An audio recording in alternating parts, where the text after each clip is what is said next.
नमस्कार, ETV भारतमध्ये आपले स्वागत. आपण पाहत आहात न्यूज टाइम. लोकसभा निवडणुकांचे वेळापत्रक उद्या होणार जाहीर. निवडणूक आयोग शनिवारी दुपारी 3 वाजता घेणार पत्रकार परिषद. देशभरात 7 टप्प्यांमध्ये निवडणुका होण्याची शक्यता.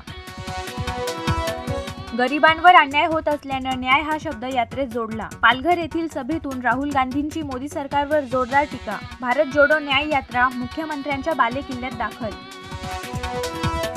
लोकसभा निवडणूक उमेदवारी अर्ज भरण्याची शेवटची तारीख असेपर्यंत वाट पाहणार. प्रकाश आंबेडकरांची स्पष्टोक्ती.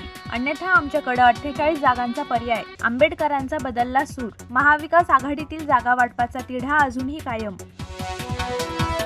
अजित पवारांच्या सौभाग्यवती म्हणून सुनेत्रा पवार यांना मतदान करायचं का? विजय शिवतारेंचा पुन्हा एकदा हल्लाबोल. म्हणाले, त्यांचं काही योगदान, अजित पवारांमुळेच माझी किडनी गेल्याचाही केला दावा. सोमवारी मोठा राजकीय भूकंप अनेकांना पाहायला मिळेल. शिंदे गटाचे प्रवक्ते आमदार संजय शिरसाट यांचा दावा. येत्या 2 दिवसात जागा वाटप जाहीर होण्याचा शिरसाट यांना विश्वास. रत्नागिरी सिंधुदुर्ग लोकसभा मतदारसंघावर नारायण राणेंचा दावा. शिंदे गटाकडून मात्र जागा सोडण्यास नकार. महायुतीचा जागा वाटपाचा तिढा अजूनही कायम. मनसेचे माजी नेते वसंत मोरेंकडून महाविकास आघाडीतील नेत्यांच्या गाठीभेटी घेण्यास सुरुवात. संजय राऊतांची मुंबईत घेतली भेट. महाविकास आघाडीत आपल्या प्रस्तावावर सकारात्मक चर्चा होईल, वसंत मोरेंना विश्वास.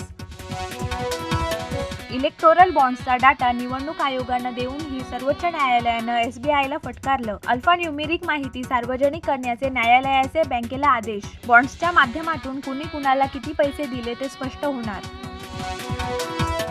एकतर्फी प्रेमातून माथे फिरून केली विद्यार्थिनीची हत्या. मृतदेह टाकला रस्त्याच्या कडेला. तिघांविरुद्ध गुन्हा दाखल. उत्तर प्रदेशातील इटावा येथील धक्कादायक घटना.